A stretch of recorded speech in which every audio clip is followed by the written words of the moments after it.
നമസ്കാരം, എല്ലാ കൂട്ടുകാർക്ക് ലിച്ചാച്ചിൻ്റെ പുതിയൊരു വീഡിയോയിലേക്ക് സ്വാഗതം. അപ്പം ഈ ഒരു ചാപ്റ്ററിൽ നമ്മളിത് കോപ്സ് എക്സിബിഷൻ എന്നുള്ള ചാപ്റ്റർ നമ്മൾ ഡിസ്കസ് ചെയ്യാനായിട്ട് പോകുന്നു. അപ്പോൾ ഇത് നമ്മുടെ എല്ലാ ചാപ്റ്ററുകളിൽ നിന്നും വളരെ ഡിഫറെൻ്റ് ആയിട്ടുള്ള ഒരു ചാപ്റ്ററാണ്.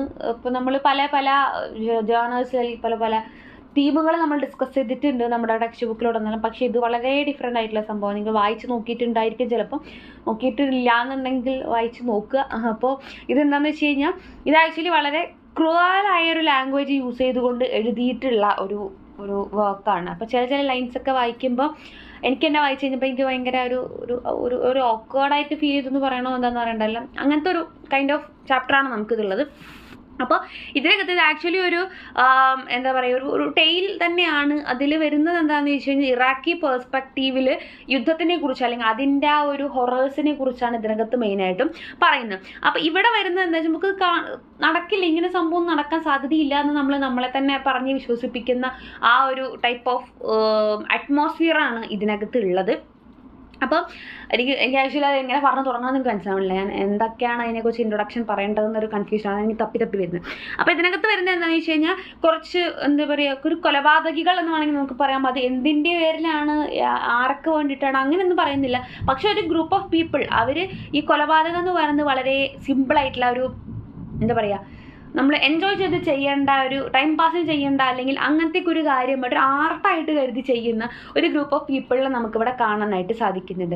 അവർ ജസ്റ്റ് എന്ത് ചെയ്യുന്നുണ്ട്, അവർക്ക് അനുയായികളായിട്ട് കുറേ ആളുകളുണ്ട്. ഇവരെല്ലാവരും കൂടിയിട്ട് ഓരോരുത്തരെ പ്ലാൻ ചെയ്യുന്നു, അങ്ങനെ അവരെ കൊല്ലുക എന്നുള്ളതല്ല, അതിലുപരി അവരുടെ കോപ്സ് എക്സിബിഷന് വെക്കുകയാണ്. ഇത്തരത്തിലുള്ള ഡെഡ് ബോഡികളെ തന്നെ ആ ഒരു നഗര മധ്യത്തിൽ കൊണ്ടുവന്നിട്ട് എക്സിബിഷന് വെക്കുകയാണ് അവർ ചെയ്യുന്നത്. അതിനെ പലതരത്തിൽ ഡെക്കറേറ്റ് ചെയ്തിട്ടും പലതരത്തിൽ അവരവിടെ പല പോസുകളിൽ സെറ്റ് ചെയ്തിട്ടും ഒക്കെ ആയിട്ട് അവരെ അവിടെ അങ്ങനെ സെറ്റ് ചെയ്ത് വെക്കുന്നതാണ് അതിനകത്ത് കാണുന്നത്. അപ്പോൾ അത് ഏറ്റവും നന്നായി എക്സിബിഷന് ഡെഡ് ബോഡി, അതായത് സ്വയം കൊന്നിട്ട് ആ ഡെഡ് ബോഡി എടുത്ത് ഏറ്റവും നല്ല അടിപൊളിയായിട്ട് എക്സിബിഷന് വെക്കുന്ന ആളുകളെ കാണിക്കാൻ വേണ്ടി വെക്കുന്ന ആളുകൾക്കാണ് ഏറ്റവും കൂടുതൽ അപ്രിസിയേഷൻ കിട്ടുന്നത്. അപ്പോൾ അത്തരത്തിലുള്ള ഒരു ഗ്രൂപ്പ് ഓഫ് പീപ്പിളാണ് ഇതിനകത്ത് നമുക്ക് കാണാനായിട്ട് പറ്റുന്നത്. അപ്പം ഇതിൻ്റെ ജസ്റ്റ് നമുക്ക് സമ്മറി നോക്കാം. The story revolves around an unnamed narrator who is being inducted into the mysterious organisation that specialises in creative and gruesome killings. അപ്പോൾ എത്രത്തോളം ക്രിയേറ്റീവായിട്ട്, എത്രത്തോളം ക്രൂവലായിട്ട് ആളുകളെ കൊല്ലാം എന്നതിൽ സ്പെഷ്യലൈസ് ചെയ്തുകൊണ്ടിരിക്കുന്ന ഒരു ഓർഗനൈസേഷനിൽ പുതുതായിട്ട് ജോയിൻ ചെയ്യാൻ പോകുന്ന ഒരു വ്യക്തിയാണ് നമുക്ക് ഈ ഒരു സ്റ്റോറിയിൽ കാണാനായിട്ട് പറ്റുന്നത്. ആക്ച്വലി അയാൾക്ക് അതിൽ ഡയലോഗൊന്നുമില്ല. ഇത്തരത്തിൽ ഈ ഓർഗനൈസേഷനിൽ ജോയിൻ ചെയ്യാൻ പോകുന്ന ഒരാളിങ്ങനെ കേട്ട് നിൽക്കുന്നുണ്ടെന്ന് നമുക്ക് മനസ്സിലാവും. അയാളോട് വേറൊരാളിങ്ങനെ സംസാരിക്കണം, അവരുടെ ഹെഡായിട്ടുള്ള ആൾ സംസാരിക്കണം, അങ്ങനെയാണ് ചെയ്യേണ്ടത്, ഇങ്ങനെയാണ് ചെയ്യേണ്ടതെന്നുകൊണ്ട് അയാൾ ഇങ്ങനെ കമ്മ്യൂണിക്കേറ്റ് ചെയ്ത് കൊടുക്കുകയാണ്. ഇയാൾ ഫുള്ള് ആകെ കൂടെ ഒരു അന്തം വിട്ട് നിന്നിട്ട് എല്ലാം ഇങ്ങനെ കേട്ടുകൊണ്ട് നിൽക്കുന്ന ഒരു സൈലൻറ്റ് ലിസണറിനെയാണ് നമുക്ക് ഇവിടെ കാണാൻ പറ്റുന്നത് കേട്ടോ. The narrators handler explains the organisations goals and methods emphasising the importance of creativity and originality in there work. അപ്പോൾ ഇയാളിങ്ങനെ പറഞ്ഞു കൊടുക്കുന്നത് വളരെ ക്രിയേറ്റീവ് ആയിട്ട് വേണം നമ്മൾ കൊല്ലാൻ, എല്ലാവരും കൊല്ലുന്ന മാതിരിക്കല്ല, അങ്ങനെ വേണം നമ്മൾ കൊല്ലാൻ. അപ്പോൾ അത് വളരെ നല്ല രീതിയിൽ ആർട്ടിസ്റ്റിക്കായിട്ട് നമ്മൾ എക്സിബിഷന് വെക്കേണ്ടതുണ്ടെന്നൊക്കെ പറഞ്ഞിട്ട് ജോലിനെ കുറിച്ച് ഒരുപാട് കാര്യങ്ങളൊക്കെ ഇയാൾ നമ്മുടെ എന്താ പറയുക സൈലൻറ്റ് ലിസണർക്ക് പറഞ്ഞു കൊടുക്കുന്നുണ്ട്. The handler tells the narrator that he will receive A clients file and must submit A brief not on how he proposes to kill the client and display their body in the city. അപ്പോൾ ഈ handler, ഈ സംസാരിക്കുന്ന ആളുകൾ പറയുന്നുണ്ട്, നിനക്ക് ജോലിക്ക് കയറി കഴിഞ്ഞ് കഴിഞ്ഞാൽ നിനക്ക് അവരുടെ ഒരു ഫയൽ കിട്ടും, ആരെയാണ് കൊല്ലേണ്ടതെന്നുള്ള ഡീറ്റെയിൽസ് വെച്ചിട്ട്. അപ്പോൾ ഫയൽ കിട്ടിക്കഴിഞ്ഞ് കഴിഞ്ഞാൽ അതിനകത്ത് കറക്റ്റായിട്ട് പറഞ്ഞിട്ടുണ്ടാകും എങ്ങനെയാണ് എന്താണെന്നുള്ളതൊക്കെ. അപ്പോൾ എങ്ങനെ കൊല്ലണം, അതേപോലെ തന്നെ അവരുടെ ബോഡി ഏത് രീതിക്കാണ് നിങ്ങൾ സിറ്റിയിൽ ഡിസ്പ്ലേ ചെയ്യാൻ പോകുന്നത് എന്നതിനെക്കുറിച്ചൊക്കെ നിങ്ങൾക്ക് അപ്പോഴേക്ക് കറക്റ്റായിട്ടൊരു ഐഡിയ ഉണ്ടായിരിക്കണം. The handler wants narrator that his proposal may not be approved and that's a specialist will review and either approve or modify his proposal. അപ്പോൾ നിങ്ങൾ ആ ഒരു പ്രപ്പോസൽ വെച്ചതിന് ശേഷം നിങ്ങൾക്ക് എന്ത് ചെയ്യാം, അത് വേറൊരാൾ റിവ്യൂ ചെയ്യും, എന്നിട്ട് അതിനെന്തെങ്കിലും അപ്രൂവൽ അതിൽ കറക്റ്റായിട്ട് നിങ്ങൾ എന്ത് പറയണം, ഫയലിൽ എങ്ങനെയാണ് കൊല്ലാൻ പോകുന്നത്, എങ്ങനെയാണ് അതിൻ്റെ എക്സിബിഷൻ വെക്കാൻ പോകുന്നത്, എങ്ങനെയാണ് നിങ്ങൾ ആ ബോഡീനെ ഡെക്കറേറ്റ് എന്ന് പറയാൻ പറ്റുമെന്ന് അറിയില്ല, അങ്ങനെ അവരുടെ ഇതിൽ അവരങ്ങനെയൊക്കെ ചെയ്യുന്നുണ്ട്, അങ്ങനെ ചെയ്യാൻ പോകുന്നത് എന്നൊക്കെ ക്രിയേറ്റീവ് ഐഡിയാസ് പറയുക. അതിനെ നിങ്ങളുടെ സീനിയർ ആയിട്ടുള്ള ഒരാൾ റിവ്യൂ ചെയ്തിട്ട് അതിന് അപ്രൂവൽ തന്നാൽ മാത്രമേ അതനുസരിച്ച് നിങ്ങൾക്ക് ചെയ്യാൻ പറ്റുള്ളൂ. The handler also explains that the narrator will receive his salary in full. അപ്പോൾ നിനക്ക് സാലറി ഒക്കെ നിങ്ങൾക്ക് കംപ്ലീറ്റ് ആയിട്ട് കിട്ടും, അതിലൊന്നും ഒരു വിഷയമില്ല, regardless of the outcome of his assignment. അപ്പോൾ നിങ്ങൾ മേ ബി ചില വർക്കുകൾ നിനക്ക് ചിലപ്പോൾ അത്രയും സക്സസ്ഫുൾ ആയിട്ട് ചെയ്യാൻ പറ്റില്ല എന്നുണ്ടെങ്കിലും തീർച്ചയായിട്ടും നിനക്ക് സാലറി ഒക്കെ കിട്ടും. നിന്നെ ഇതിൻ്റെ തന്നെ വേറെ ബ്രാഞ്ചിലോട്ട് വേറെ പോസ്റ്റിലേക്ക് മാറ്റിയേ ചെയ്യുള്ളൂ. അല്ലാതെ നിനക്ക് പക്ഷേ ജോലി വിട്ടിട്ട് പോവുക അതൊന്നും ഇനി പറ്റില്ല എന്നൊക്കെ പറഞ്ഞിട്ട് ഒരുപാട് ഇൻസ്ട്രക്ഷൻസ് ഒക്കെ കൊടുക്കുന്നുണ്ട് കേട്ടോ.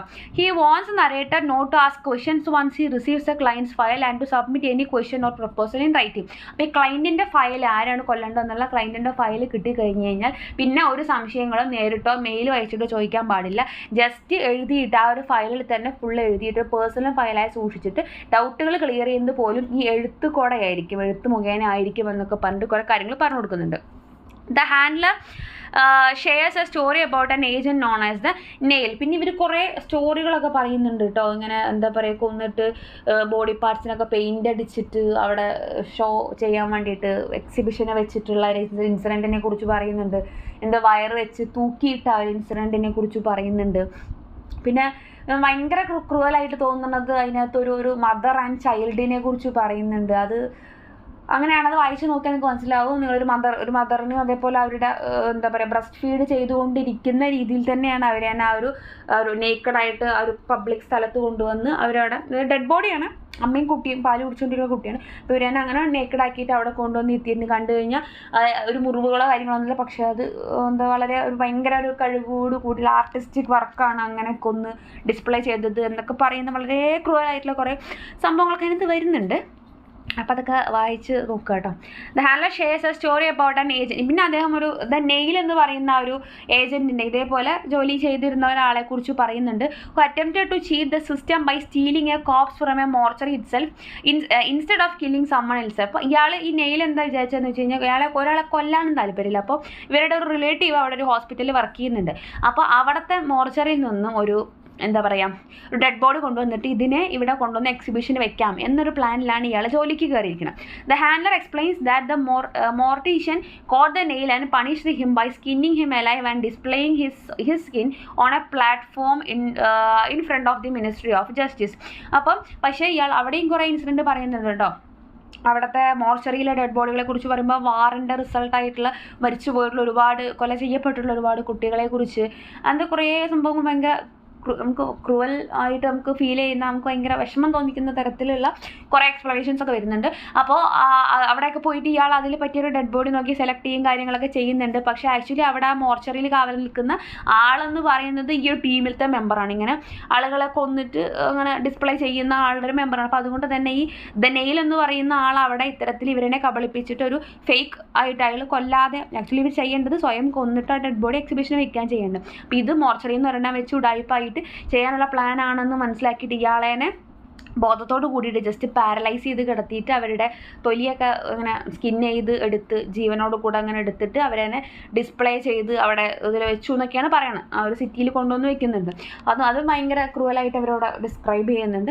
അപ്പോൾ ആ ഒരു എക്സ്പീരിയൻസ് ഒക്കെ ഇയാൾക്ക് പറഞ്ഞു കൊടുക്കണം. അങ്ങനെ വല്ല ഉടായ്പുണ്ട് അതൊന്നും നടക്കില്ല എന്നൊക്കെ പറഞ്ഞിങ്ങനെ പറഞ്ഞു കൊടുക്കുക. കാരണം ഇയാൾ ഓൾറെഡി കുറച്ച് മടിയായിട്ട് നിൽക്കുന്ന ഒരാളാണെന്ന് തോന്നുന്നു. അപ്പോൾ അതുകൊണ്ട് തന്നെ അങ്ങനെയൊക്കെ പറഞ്ഞ് പേടിപ്പിക്കുന്നൊക്കെ ഉണ്ട്. As the handler finishes this explanation he suddenly stabs the narrator in the stomach. അവസാനമാണ് നമുക്ക് മനസ്സിലാവുന്നത് ഈ കഥ ഫുള്ള് പറഞ്ഞു കൊടുത്തിട്ട് അവസാനം ഈ കഥ കേട്ട് നിൽക്കുന്ന നമ്മുടെ ഈ സൈലന്റ് നരേറ്ററിനെ തന്നെ ഈ സംസാരിച്ചുകൊണ്ടിരിക്കുന്ന ആൾ കുത്തുകയാണ് ചെയ്യുന്നത്. അപ്പോൾ ഈ ഒരു കഥയിൽ ലാസ്റ്റ് ഇവർ കൊല്ലുന്ന വിക്ടിം എന്ന് പറയുന്നത്, ലാസ്റ്റ് ഇവർ കൊല്ലുന്ന ഇര എന്ന് പറയുന്നത് നമ്മുടെ ഈ സൈലന്റ് ലിസണർ തന്നെയാണ്. അപ്പോൾ ഇതൊരിങ്ങനെ സർക്കിളായിട്ട് ഇങ്ങനെ കണ്ടിന്യൂ ചെയ്തുകൊണ്ടേ ഇരിക്കുകയാണ് എന്നാണ് അവിടെ മനസ്സിലാവുന്നത്. ലാസ്റ്റ് ഇയാളെ തന്നെ കൊല്ലുകയാണ് ചെയ്യുന്നത്. Revealing that narrator is the latest victim of the organisations twisted games. അപ്പോൾ ഇവർ എന്തിനാണ് എങ്ങനെയാണെന്ന് കറക്റ്റായിട്ട് നമുക്ക് പറയാൻ പറ്റുന്നില്ല. പക്ഷേ അവസാനമായിട്ട് ഇയാളേനെ ഇതിൽ ജോയിൻ ചെയ്യാൻ വന്നിട്ടുള്ള ഇയാളെ പോലും അവരവിടെ കൊല്ലുന്നതാണ് നമുക്ക് കാണാനായിട്ട് പറ്റുന്നത്.